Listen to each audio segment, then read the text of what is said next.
Bonjour à vous, ici Kalink et bienvenue dans la deuxième vidéo portant sur le nombre e et sur la fonction exponentielle. C'est une série dans laquelle je tente de faire comprendre d'où vient le nombre e et comment est-ce qu'on peut se servir du nombre e sans faire appel à un raisonnement circulaire, comment s'en sortir à travers toutes ces définitions et comment faire notre chemin sans faire appel à des faits supposément acquis ou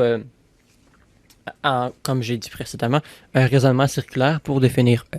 Donc, dans la dernière vidéo, donc dans la partie 1, on a déterminé que la fonction exponentielle base E pouvait s'écrire sous la forme de la limite lorsqu'une variable n tend vers plus l'infini de 1 plus x sur n exposant n. Aujourd'hui, on va démontrer que la fonction exponentielle de x, et puis ça c'est la définition qui est le plus souvent utilisée, peut s'exprimer sous la forme d'une série, donc lorsqu'une variable n commence à 0, de x exposant n sur n factoriel. Donc l'essentiel de la vidéo va consister à démontrer l'égalité entre ces deux expressions. Donc avant de commencer, il y a un prérequis additionnel que je n'ai pas mentionné dans la partie 1, et puis c'est la formule du binôme de Newton. Dans le fond, elle permet de, par exemple, développer x plus y exposant 10, exposant 100, exposant 1000, exposant n, sans devoir multiplier constamment. Donc, cette formule, elle va comme suit. C'est la somme jusqu'à n de p est égal à 0 de p parmi n, x à la p, y à la n moins p. Donc, on ne va pas chercher à démontrer cette formule, mais on va seulement la lire algébriquement. Et puis, en la lisant algébriquement, il y a un élément qu'on n'est pas capable, qu'on n'a pas appris à décoder jusqu'à maintenant, et puis c'est ce P parmi N là. On va simplement donner cette définition aujourd'hui, mais éventuellement, je ferai une vidéo sur la formule du binôme de Newton et sur le dénombrement. Bref, P parmi N, c'est une formule de dénombrement qui voudrait dire n factoriel sur p factoriel n moins p factoriel. Donc, en gros, x plus y exposant n, c'est égal à la somme lorsque p est égal à 0 jusqu'à n de n factoriel sur p factoriel n moins p factoriel fois x à la p fois y à la n moins p. Donc ça, c'est la formule pour développer un binôme sans avoir à multiplier constamment. Donc, on sait que e à la x, c'est égal à la limite lorsque n tend vers plus l'infini de 1 plus x sur n exposant n. Très bien. Maintenant, on va s'intéresser justement à cette expression-là, 1 plus x sur n exposant n. Donc, qu'est-ce qu'on remarque en analysant ça?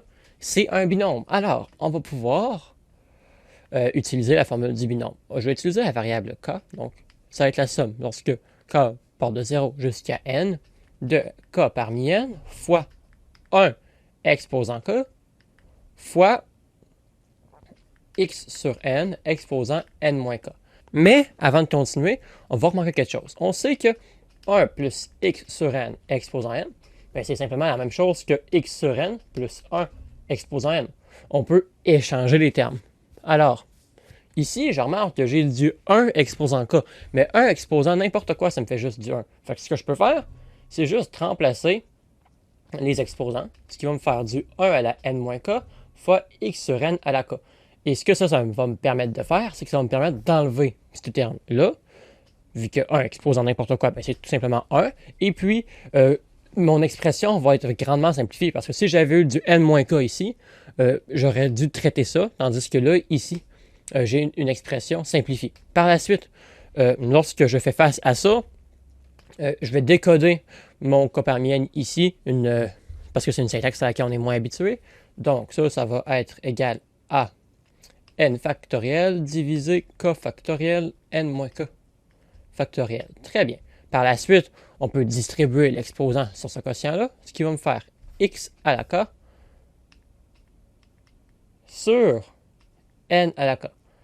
Et puis, on a en gros tout ce qu'on veut, parce que nous autres, ce qu'on veut, c'est x à la k sur k factoriel. Si on retourne à la définition que j'avais affiché ici. Je veux x à la n sur n factoriel, x à la k sur k factoriel, même chose. Donc, maintenant, mon but, ça va être de prouver que cette partie-là est égale à 1, de sorte à pouvoir simplement dire, ben, je multiplie par 1, donc c'est la même chose que si c'était pas là. Donc, c'est ce qu'on va vraiment, ça va être vraiment ça l'essentiel de la démonstration. Donc, on peut juste dire que ça, c'est égal, on doit retaper ça à chaque fois, ça c'est un petit peu long, à x à la k sur k factoriel, je fais juste l'isoler, et puis après, je vais faire fois le reste. Donc, le reste, il me reste n factoriel sur n moins k factoriel, et il me reste rien pantoute, donc 1 sur n à la k. Donc là, ce qu'on va faire, c'est qu'on va s'intéresser à chaque partie individuellement. Donc, on va commencer par s'intéresser à n factoriel sur n moins k factoriel. Donc, n factoriel sur n moins k factoriel. Donc, si on se fait une droite numérique des nombres réels, on va placer 0 ici. N va être ici, parce qu'on se rappelle que lorsqu'on définit E, on avait la limite lorsque n tend vers plus infini, donc n va être de plus en plus gros. K va être ici. Donc, n-k va être ici. Et donc, on va avoir les extrémités n-k plus 1, n-k moins 1, jusqu'à k, et puis après 3, 2, 1, 0. Super. Donc, n factoriel. Si on développe n factoriel, on va avoir n fois n-1 fois n-2, ainsi de suite. À un moment donné, on va arriver à n-k plus 1, n-k, n-k moins 1, n-k moins 2, ainsi de suite. Et puis maintenant, on va arriver à 3 fois 2 fois 1. Superbe. Et puis tout ça, c'est divisé par n-k factoriel. Donc, n-k factoriel, si je me fais une droite numérique ici, n-k est ici, donc ça va être n-k moins 1, n-k moins 2, n-k moins 3, ainsi de suite. Donc, c'est ça qu'on va faire. Donc, ça va être égal à n-k fois n-k moins 1 fois n-k moins 2, ainsi de suite, jusqu'à 3 fois 2 fois 1. Donc, qu'est-ce qui s'annule là-dedans? Il s'annule n-k, n-k moins 1, n-k moins 2, et puis tout le reste jusqu'à 3 fois 2 fois 1. Donc, en gros, cette division-là, c'est égal à n fois n-1 fois n-2 jusqu'à n-k plus 1. On s'arrête à n-k plus 1. Donc, c'est ce que j'ai représenté ici. On part de n et on arrête à n-k plus 1. Et par la suite, on va diviser, parce que diviser, c'est multiplier par l'inverse, par n exposant k. Et puis, n exposant k, c'est simplement n fois n fois n fois n, ainsi de suite, k fois. Donc, ici, on va avoir n fois n fois n fois n, ainsi de suite. Et donc là, moi, ce que j'aimerais faire, c'est inverser les termes. Donc, on va partir de n-k plus 1 et on va remonter à n, au lieu de partir de n et de descendre. Donc, c'est ça, on part de n-k plus 1, n-k plus 2, et ainsi de suite, et on remonte jusqu'à n.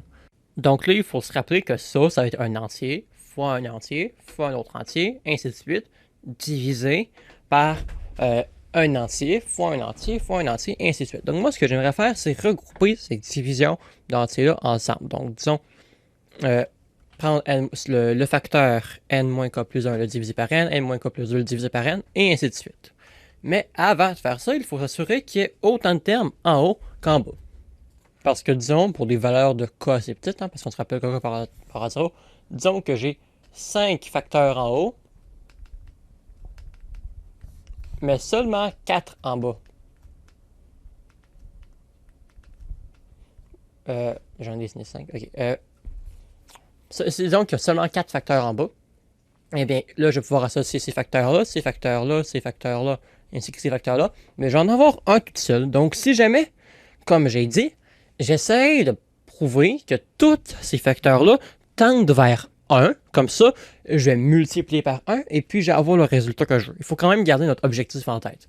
Donc, si jamais j'ai un facteur tout seul, disons que ce facteur-là, c'est je prends un nombre au hasard 10, eh bien là, il va multiplier tout ça par 10 et ça ne tendra pas vers 1. Fait qu'il faut, avant que je puisse associer chaque facteur l'un avec l'autre, il faut que je démontre qu'il y a autant de termes en haut et en bas. Comme ça va pouvoir se faire. Autant de facteurs plutôt. Donc, selon la définition de l'exponentiation, ici, j'ai n exposant k. Donc ça, ici, j'ai n fois n fois n fois n, k fois. Donc, qui me dit k fois, me dit k facteur. Donc, en haut, il me faudrait idéalement k facteur. En haut, j'ai quoi? J'ai n factoriel sur n moins k factoriel. J'ai une division d'expression factorielle. Donc, on va aller étudier justement les divisions d'expression factorielle. Disons 6 factoriel sur 4 factoriel. Donc, on peut déjà se rappeler que 6 factoriel veut dire 6 termes. Par exemple, 6 factoriel, c'est égal à 6 fois 5 fois 4 fois 3 fois 2 fois 1. Donc, 6 facteurs plutôt. 6 facteurs, bref. Et puis ici, 4 factoriel va être 4 facteurs, donc 4 fois 3 fois 2 fois 1. Qu'est-ce qui s'annule? Et tous les termes en bas de 4 s'annulent. Donc, il me reste 6 fois 5. Donc, en gros, lorsque j'ai quelque chose factoriel divisé par quelque chose factoriel, il me reste, disons que j'ai A factoriel divisé par B factoriel, je vais avoir A moins B facteur. Donc, on va aller appliquer ça à cette expression-là. Donc, ça voudrait dire que j'aurais n moins k facteur. Car j'avais n factoriel sur n moins k factoriel. Donc, ce qui me fait n moins par moins plus, n moins n plus k facteur, soit k facteur. Donc, ça y est, on est réjoui. Il y a 4 facteurs en haut, k facteurs plutôt, en haut, et k facteurs en bas. Ça veut dire que mon association est valide. Je peux associer chaque facteur en haut et en bas de ma barre de division, et puis après voir ce qui se passe. Donc, intéressons-nous aux facteurs du haut. Donc, on va mettre le n d'un côté, on va comprendre pourquoi plus tard, et puis tout le reste d'un bord. Donc, ça va me faire n moins, parenthèse, k moins 1. Ici, je vais avoir n moins, parenthèse, k moins 2, et ainsi de suite. Donc, je vais toujours avoir n moins un entier.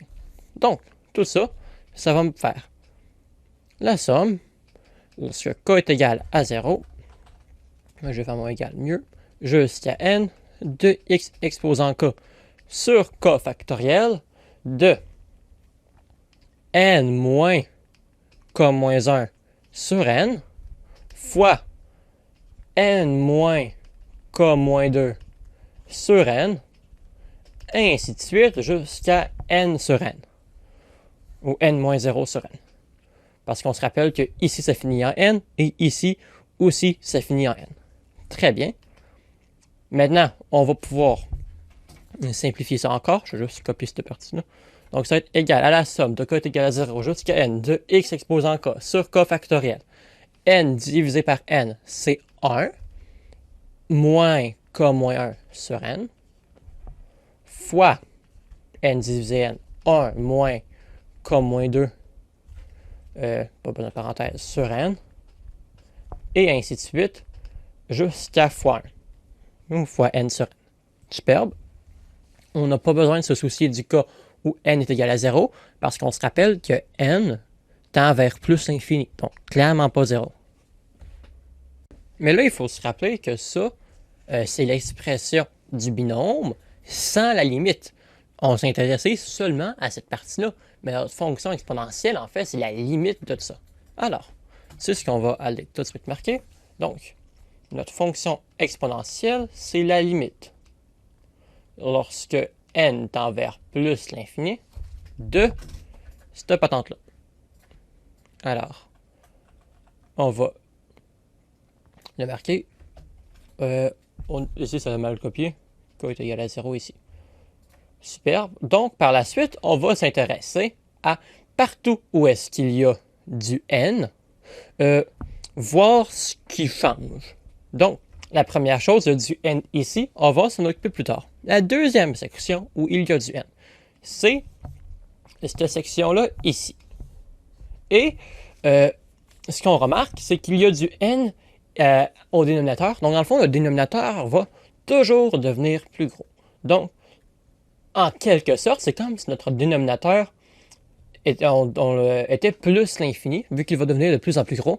Et puis, en haut, on a un nombre réel quelconque qu'on va mettre A. Donc, disons que je prends un nombre réel quelconque, disons 5, puis que je le divise par 10. Ça va me faire un nombre. Si je le divise par 100, le nombre va devenir de plus en plus petit, par 1000 encore plus petit, par 10 000 encore plus petit. Et plus que j'augmente le dénominateur, plus que ce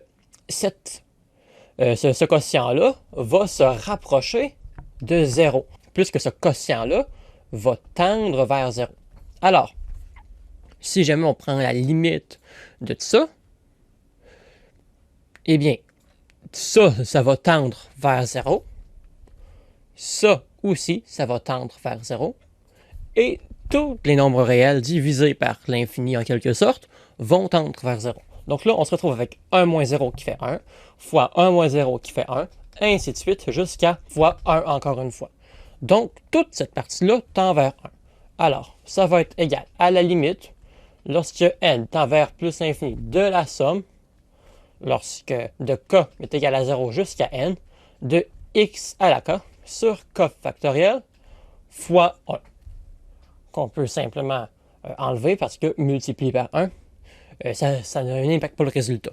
Donc là, la seule place où il y a du n, c'est ici.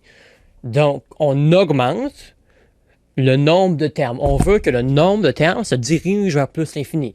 Mais une somme infinie, c'est quoi? C'est une série.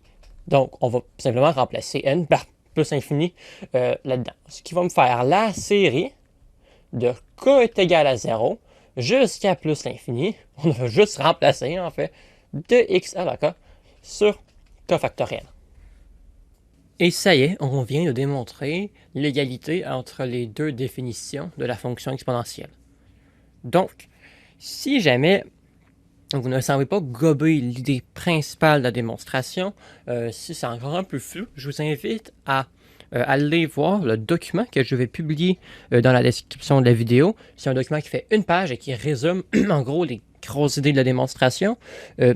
Et puis, tous les détails que j'ai rajoutés dans cette vidéo sont moins pertinents pour une compréhension générale, mais sont plus nécessaires dans le cadre de la rigueur. Donc, vous pouvez aller voir le document dans la description, et puis après avoir lu le document, vous pourrez réécouter la vidéo pour vraiment saisir tout le détail, et peut-être que vous comprendrez des choses que vous n'aurez pas compris après votre première écoute. Sur ce, merci d'avoir regardé, merci de votre attention, et je vous souhaite une bonne journée.